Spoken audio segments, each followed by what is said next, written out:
جو بھی بتایا جائے گا وہ بسمی اینڈ ایسوسیٹس کا کام ہے۔ میں اپنی طرف سے کچھ نہیں کہہ رہی ہوں، میں صرف ایک وائس اوور آرٹسٹ ہوں جو مسٹر بسمی کے الفاظ کو آواز دے رہی ہوں۔ مسٹر بسمی کا کہنا ہے کہ Texas child support guide lines ایک قانونی حساب ہے جو واجب الادا ماہانہ خالص وسائل پر مبنی ہے۔ جیسا کہ اطلاق کیا گیا ہے، رہنما خطوط آپ کو اس بات کا حساب دیں گے کہ مقننہ نے ججوں کو کیا بتایا ہے کہ ایک پابند کو ادائیگی کرنی چاہیے۔ زیادہ تر حصہ کے لیے آپ 4 چیزوں میں سے ایک کر سکتے ہیں۔ جب آپ عدالت جاتے ہیں، کیونکہ یہ رہنما خطوط پر لاگو ہوتا ہے، آپ گائیڈ لائن سپورٹ، کم گائیڈ لائن سپورٹ، رہنما خطوط کی معاونت سے اوپر یا بچوں کی معاونت نہیں کر سکتے ہیں۔ اب عام طور پر جب آپ بچوں کی مدد نہیں کرتے ہیں، ماضی میں جس پر عدالتوں نے سپریم کورٹ کے مقدمے کی بنیاد پر بھویں چڑھائی ہیں، دور میں اسٹیفنی لی تقریباً 10 سال پہلے سے، اور منکس کیس میں عظیم تر ہوسٹن کے علاقے میں اپیلوں کی پہلی اور 14ویں عدالت میں ہم معاہدوں کو اس میں ڈالنے کی صلاحیت رکھتے ہیں، جسے ثالثی تصفیہ معاہدہ کہا جاتا ہے۔ اگر آپ اس فارم کا استعمال کرتے ہیں اور آپ کو ٹیکساس کے اٹارنی جنرل کی طرف سے کوئی اعتراض نہیں ہے، عدالتیں بچوں کی معاونت کے احکامات کی منظوری نہیں دیں گی۔ اب ہیرس کاؤنٹی میں آپ کو موجودہ ججوں کی اکثریت کے قریب ملے گا، کوئی بچوں کی حمایت کے احکامات ثابت کریں گے، لیکن پھر اگر اٹارنی جنرل اعتراض کریں تو جی ہاں، آپ کو وہاں کچھ مسائل ہوں گے اور شاید ایڈجسٹ کرنا پڑے گا۔ مسٹر بسمی تفصیل سے بتاتے ہیں کہ بچوں کی مدد کیا ہے۔ والدین کی فطری اخلاقی ذمہ داری ہے کہ وہ اپنی اولاد کی مزید مدد کریں۔ عدالت کے چائلڈ سپورٹ آرڈر کے تحت یا تو دونوں والدین کو بچے کی کفالت کی ضرورت پڑ سکتی ہے۔ بچوں کی معاونت کی ادائیگی کے لیے متعدد اختیارات ہیں۔ چائلڈ سپورٹ ادائیگیوں کا حکم یکمشت ادائیگیوں کی وقتاً فوقتاً ادائیگیوں کے ذریعے دیا جا سکتا ہے، اور سالانہ خریداری جو کسی جائیداد کو الگ رکھنا یا مندرجہ بالا چائلڈ سپورٹ کا کوئی مجموعہ ایک عمومی فقرہ ہے جو معاونت کے 5 مختلف زمروں کو بیان کر سکتا ہے۔ موجودہ چائلڈ سپورٹ ایک چائلڈ سپورٹ ہے جو عدالت نے حکم کے اندراج کے بعد بچے کی مدد کے لیے حکم دیا ہے۔ عارضی چائلڈ سپورٹ بچے کی حفاظت اور فلاح و بہبود کے لیے کسی بھی طرح عدالت کے ذریعے حکم دیا گیا بچوں کی مدد ہے۔ سابقہ بچوں کی معاونت ان فنڈز کی شناخت عدالت ماضی میں بچے کی دیکھ بھال اور مدد کے لیے خرچ کی گئی رقم کی ادائیگی کے طور پر کی جاتی ہے۔ عدالتیں سابقہ بچوں کی مدد کا حکم دے سکتی ہیں اگر والدین کو پہلے مدد ادا کرنے کا حکم نہیں دیا گیا ہے اور ہم اس کے مطابق فریق نہیں ہیں جس کے لیے حمایت کا حکم دیا گیا تھا۔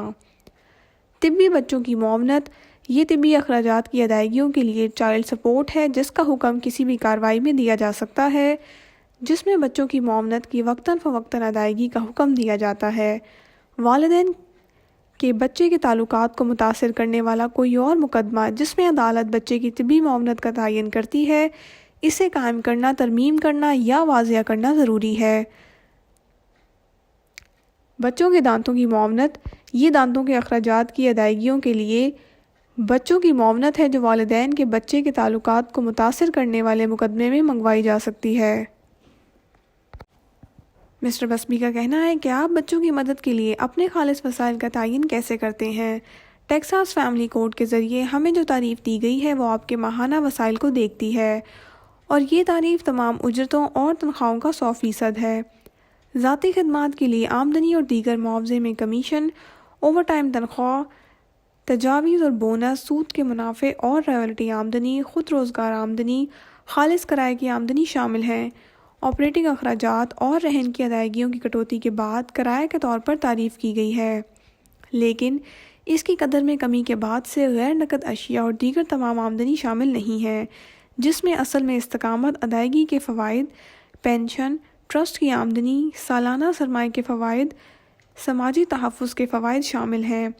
سپلیمنٹل سیکیورٹی انکم کے علاوہ ریاست ہائے متحدہ کا محکمہ ویٹرنز افیئرز معذوری کے فوائد، غیر خدمات کے علاوہ مربوط معذوری پینشن کے فوائد، بے روزگاری کے فوائد، معذوری اور کارکنوں کے معاوضے کے فوائد، ماخذ سے قطع نظر نوٹوں سے سود کی آمدنی، تحائف اور انعامات، اسپاؤزل کی دیکھ بھال اور آمدنی کی معاوضہ اقسام ہیں۔ مسٹر بسمی کا کہنا ہے کہ کئی بار مسئلہ یہ ہے کہ جب کوئی خود روزگار ہوتا ہے اسے نقد رقم ملتی ہے یا وہ اپنے کاروبار کے لیے بہت سارے اخراجات کا تجربہ کرتا ہے۔ لہٰذا یہ تعین کرنا مشکل ہے کہ چائلڈ سپورٹ کی ذمہ داری کیا ہونی چاہیے، اور اس لیے آپ جو کرتے ہیں وہ یہ ہے کہ آپ کو عام طور پر بینک گوشوارے دیکھنے پڑتے ہیں، اور پھر اگر آپ کاروباری کھاتوں جو ان کے کام جو وہ کر رہے ہیں اور ان کی ادائیگی کی شکل کو دیکھنے کی صلاحیت رکھتے ہیں تو کبھی کبھی آپ اسے اس طرح دوبارہ تعمیر کر سکتے ہیں۔ دستاویزی آمدنی یہ آمدنی کا ثبوت ہے جس میں محدود رقم، ٹیکس گوشوارے، بینک گوشوارے، W2 اور 1099 مقرر کیے گئے ہیں۔ سمجھی جانے والی آمدنی یہ وہ آمدنی ہے جو کمائے نہیں جاتے بلکہ کٹوتی کے کچھ ماضی کے الاؤنسز سے حاصل ہوتی ہے اور بعد میں وصول کرتے ہیں۔ عدالتوں نے تعین کیا ہے کہ وہ اثاثے جو اس وقت آمدنی پیدا نہیں کر رہے ہیں انہیں ماہانہ وسائل کی شناخت کے مقصد کے لیے آمدنی سمجھا جا سکتا ہے۔ وکیل کے لیے یہ دانش مندی ہے کہ وہ ان تمام شعبوں کو شامل کرے جن میں ایک پابند مجسمے کی اجازت کے مطابق آمدنی حاصل کر سکتا ہے۔ خود روزگار آمدنی خود روزگار سے منسوب آمدنی کافی مہنگی ہے، جس میں مالکانہ ملکیت، مشترکہ منصوبے، شراکت داری، قریبی کارپوریشنوں کی ایجنسیاں، DBA اور آزاد معاہدوں سے معاوضہ شامل ہے جس سے ضروری اخراجات میں کمی واقع ہوتی ہے۔ مختلف آمدنی اگر فریقین کی آمدنی ماہ با ماہ مختلف ہوتی ہے تو عدالتوں نے ماہانہ وسائل کی شناخت کے لیے آمدنی یا اوز کی ایک حد کا اطلاق کیا ہے۔ کورٹ آف اپیلز نے خاص معاملے میں پایا کہ اس نے ماہانہ آمدنی کے وسائل کے تعین میں اپنی ثوابدید کا غلط استعمال کرتے ہوئے واجب الادا آمدنی کے اوور ٹائم کا اوسط کیا ہے۔ پھر تم ان میں اپنی آمدنی چھپا لی ہے۔ پوشیدہ آمدنی عام طور پر نقد بٹ کوائن ہونے جا رہی ہے۔ ماہانہ خالص وسائل کے تعین میں اخراجات کی کٹوتی کی جائے گی، لہٰذا آپ کو اپنے ماہانہ خالص وسائل کا تعین کرنے کے لیے کچھ اخراجات ملتے ہیں، اور W2 کے پابند کے لیے یہ سب سے آسان حساب ہے۔ لہٰذا ایک بار جب آپ پابند کے ماہانہ وسائل کا تعین کرتے ہیں تو وہ پابند کچھ کٹوتیوں کا حقدار ہے۔ ان کٹوتیوں میں سوشل سیکیورٹی ٹیکس، وفاقی انکم ٹیکس، ٹیکس کی شرح کی بنیاد پر پہلا واحد شخص دعویٰ کرتا ہے، ایک شخص چھوٹ اور معیاری کٹوتی شامل ہے، ریاستی انکم ٹیکس، یونین کے واجبات، ہیلتھ انشورنس کے اخراجات یا عدالت کے حکم کے مطابق واجب الادا بچے کی نقد طبی معاونت، اور اگر پابند سماجی تحفظ ٹیکس اور غیر ثوابدیدی ریٹائرمنٹ پلان کی شراکت ادا نہیں کرتا ہے۔ یہ عام طور پر ریل کے کارکن ہوتے ہیں، بعض اوقات یہ اساتذہ بھی ہو سکتے ہیں۔ اس کے بعد مسٹر بسبی گائیڈ لائن چائلڈ سپورٹ کے حساب کی وضاحت کرتے ہیں، لہٰذا آپ کے پاس یہ ہے کہ آپ کے پاس ایک اٹارنی جنرل کی طرف سے فراہم کردہ چارٹ ہے، اور وہ چارٹ آپ کو اس بنیاد پر فیصد دے گا کہ عدالت کے سامنے کتنے بچے ہیں۔ سب سے آسان حساب زیادہ سے زیادہ رقم لینا ہے، اور اگر گائیڈ لائن چائلڈ سپورٹ کے لیے جو اس ویڈیو کے وقت ہے $9200 ماہانہ، جیسا کہ آپ اس رقم کو خالص کرتے ہیں، اگر آپ کا عدالت کے سامنے ایک بچہ ہے اور آپ کو اسے 20 سے ضرب دینی ہے تو یہ آپ کی زیادہ سے زیادہ گائیڈ لائن چائلڈ سپورٹ پر آتا ہے جس کے لیے آپ مشروط ہوں گے۔ لہٰذا اگر آپ سالانہ تقریباً $1,50,000 کما رہے ہیں، جیسا کہ آپ جس کمپنی کے لیے کام کرتے ہیں اس کے لیے آپ کی تنخواہ، اور پھر آپ ماہانہ 9200 جال لگاتے ہیں تو آپ کی زیادہ سے زیادہ تعداد 1840 ہوگی۔ چنانچہ 2200 ضرب 1840 ماہانہ ہے۔ اگر آپ کی عدالت کے سامنے دوسرا بچہ ہے تو آپ 5% پوائنٹس بڑھ کر 25%، تیسرا بچہ 35% ہے وغیرہ، جب تک آپ 50% تک نہیں پہنچ جاتے۔ اس کے بعد عدالتیں آپ کی 50% سے زیادہ اجرت کو روکے رکھنے کی اجازت نہیں دیتی ہیں۔ لہٰذا اگرچہ آپ پر ابھی بھی ادائیگی کی ذمہ داری ہو سکتی ہے، لیکن وہ آپ کی اجرت کا 50% سے زیادہ نہیں روکیں گے۔ اور کئی بار کوئی شخص جو سوشل سیکیورٹی پر ہے یا سابق فوجیوں کے فوائد کی کسی شکل کا ہے، 15 سال پہلے بچے کے لیے بچوں کی مدد بھی حاصل کر رہا ہے۔ ایسا ہوتا تھا کہ آپ کو اپنے سوشل سیکیورٹی کے تحت فوائد حاصل کرنے والے اپنے بچے کا کریڈٹ نہیں ملتا تھا۔ یہ تبدیل ہو گیا ہے، اور جیسا ہی یہ تبدیل ہوا ہے تو آپ بطور چائلڈ سپورٹ پریبلر جو سوشل سیکیورٹی پر ہے اور بچوں کی مدد کی ادائیگی کر رہا ہے، آپ کو واقعی اپنے بچے کی سوشل سیکیورٹی کے لیے جا کر فائل کرنے کی ضرورت ہے، جس سے آپ بچہ حاصل کر سکتے ہیں کیونکہ آپ کو اپنے بچے کی معاونت کی ذمہ داری کا کریڈٹ ملے گا۔ سابق فوجیوں کے فوائد کے ساتھ ایک ہی بات ہے۔ اس کے بعد مسٹر بسمی رہنما خطوط یا اس سے اوپر اور نیچے رہنما خطوط کو رد کرنے کی وضاحت کرتے ہیں۔ رہنما خطوط سے اوپر کسی ایسے شخص کے لیے بچوں کی معاونت جو ماہانہ $9200 سے زیادہ کماتا ہے، لہٰذا آپ کے پاس جو کچھ ہے وہ شروع میں زیر بحث ہے۔ آپ کے پاس گائیڈ لائن چائلڈ سپورٹ ہے، گائیڈ لائن چائلڈ سپورٹ سے نیچے، گائیڈ لائن چائلڈ سپورٹ سے اوپر اور بچوں کی مدد نہیں ہے۔ عام طور پر بچوں کی مدد کو ناپسندیدہ نہیں سمجھا جاتا ہے اور آپ کو ٹیکساس میں زیادہ تر جگہوں پر اس کی منظوری حاصل کرنے میں مشکل پیش آئے گی۔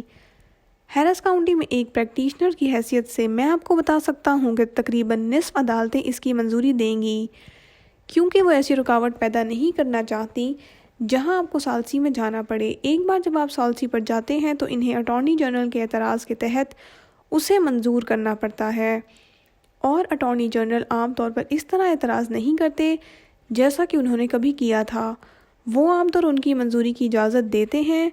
یہ کسی ایسے شخص کے ساتھ آتا ہے جو کسی قسم کی ریاستی امداد حاصل کر رہا ہے، لہٰذا اگر آپ میڈیکیڈ یا فوڈ اسٹیمپ وصول کر رہے ہیں تو اٹارنی جنرل کسی ایک فریق کو بچوں کی مدد کی ادائیگی کا پابند بنانے کے لیے سود نہیں دے گا۔ ماضی میں انہوں نے اس سے زیادہ دھکیل دیا۔ پچھلے 2 سالوں میں انہوں نے اب میڈیکیڈ کے لیے نقد میڈیکل کو دھکیل دیا ہے۔ کسی کو عام طور پر نقد طبی ادائیگی کرنی ہوتی ہے اور یہ عام طور پر ماہانہ $100 کے لگ بھگ ہوتا ہے، ورنہ وہ بچوں کی معاونت کی ذمہ داری کو آگے بڑھانے کا امکان نہیں رکھتے ہیں۔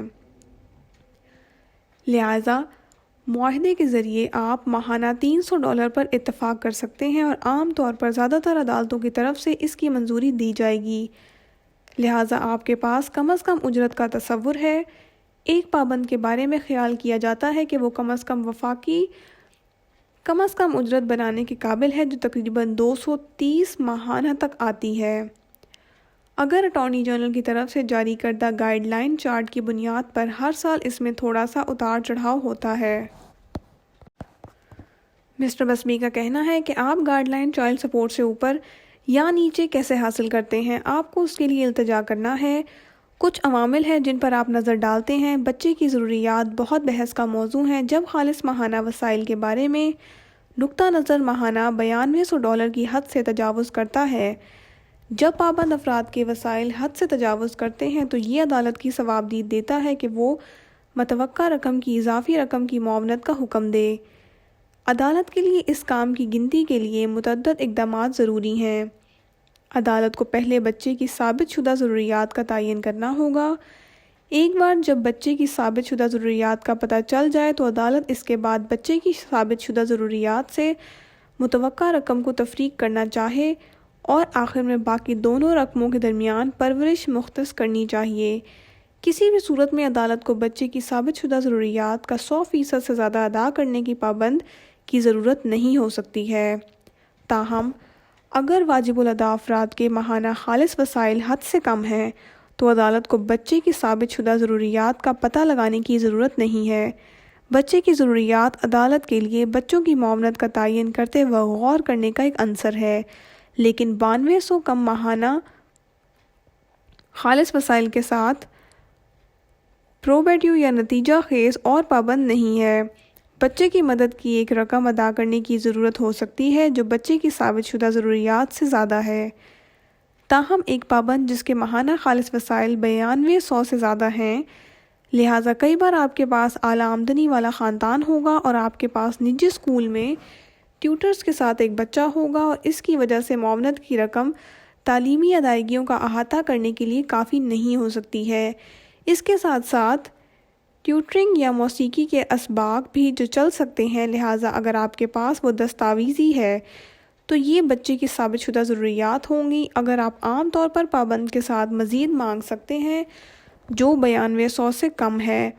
میں آپ کو بتاتا ہوں کہ ججوں کو گائیڈ لائن چارٹ سپورٹ سے اوپر ادائیگی کرنا مشکل ہے۔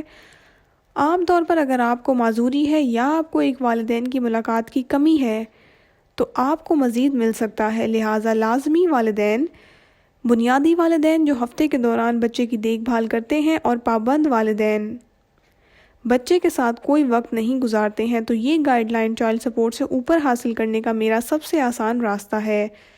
لیکن زیادہ تر حصہ کے لیے عدالتیں چائلڈ سپورٹ رہنما خطوط کے ساتھ بہت سیدھے ہیں، وہ ان کے اندر رہتے ہیں، لیکن میں نے گائیڈ لائن سے اوپر اور گائیڈ لائن بچوں کی معاونت کے نیچے اور پھر ایک پابند جو صلاحیت سے اوپر اور صلاحیت سے کم بناتا ہے، دونوں کی کوشش کی ہے۔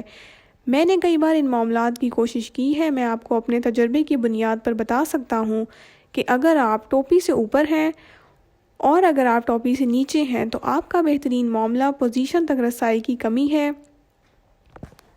اچھے دستاویزی ثبوت کی ضروریات ہے۔ جب آپ اس معیاری قبضہ آرڈر کو دیکھتے ہیں تو یہ غیر بنیادی والدین کے پاس ہونے والے وقت کا 42% ہوتا ہے، اور اس لیے اگر کوئی غیر بنیادی والدین یہ ورزش کر رہے ہیں کہ قبضہ کے وہ ادوار، تو وہ بچے کو کھانا کھلا رہے ہیں، وہ بچے کو کپڑے پہنا رہے ہیں، وہ اس دوران بچے کی تفریح کروا رہے ہیں۔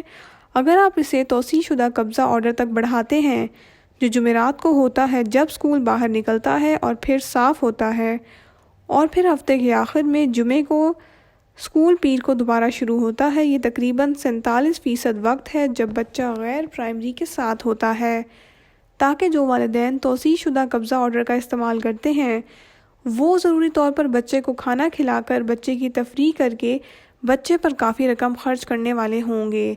لہٰذا عدالتیں جب وہ رہنما خطوط کا اطلاق کرتی ہیں تو عام طور پر رہنما خطوط سے زیادہ آرڈر نہیں دیں گی۔ مسٹر بسبی مزید کہتے ہیں، میرا نام مائیکل بسبی ہے، میں ہیوسٹن فیملی قانون اور طلاق کا وکیل ہوں۔ اگر آپ کو میری ویڈیو پسند ہے تو براہ مہربانی پسند کریں اور سبسکرائب کریں۔ شکریہ۔